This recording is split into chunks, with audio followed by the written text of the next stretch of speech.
The ambush of officers Ramos and Liu has made police around the country more aware of the power of social media. Currently, 8 out of 10 law enforcement officials use social media during investigations. That's almost a 10% increase from just 2 years ago. Joining us now from Washington is Sean Henry. He is the former executive assistant director of the FBI and was the agency's top agent on cybersecurity issues. Sean, good morning. Good morning. How are you? Good morning. Thank you. So this topic has sort of been out there for a while, this notion of social media going hand in hand with investigations. But I think I read from an expert once saying something like, it's like trying to take a sip from a fire hydrant. I mean, is social media really useful when it comes to this? Well, social media has really transformed the way citizens communicate, and police officers, law enforcement community must stay constantly in contact with its citizens, be receptive and responsive to citizens' complaints, and be able to monitor trends that are occurring within communities. So it certainly has changed the way law enforcement works with and responds to crimes. Sean, Mark Albert mentioned that there were 7 arrests for threats to police in New York this week. 3 of those apparently came out of information from social media. How do police actually track this stuff?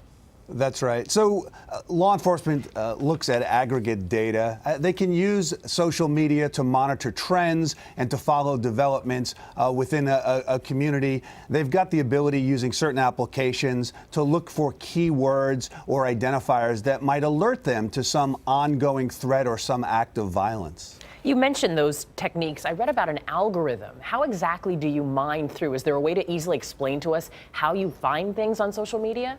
Well, it's somewhat complex. You talk about algorithms. There are ways, computer code, computer programs that enable the users to search just the way citizens use to search for things via Google or other types of applications. But again, the ability for law enforcement to look at large swaths of data. There are billions of postings through dozens of popular social media platforms that law enforcement may look at.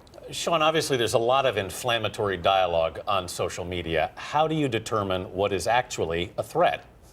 That's a great question. I mean, this is an area where law enforcement has to be naturally cautious, because you can't infringe upon people's First Amendment rights. And there's constantly a balance between the types of threats that we've seen here in New York and elsewhere versus people's legitimate right to speak freely and language that is protected by the Constitution. So law enforcement has to balance that. They have to look at the type of language that's being used. They look at whether somebody has the means or the motives, perhaps somebody who's actually gone out and purchased weapons or something of that nature, indicating that they're moving beyond just a statement to some actual act of violence. Very interesting realm of investigation. Sean Henry, thank you so much.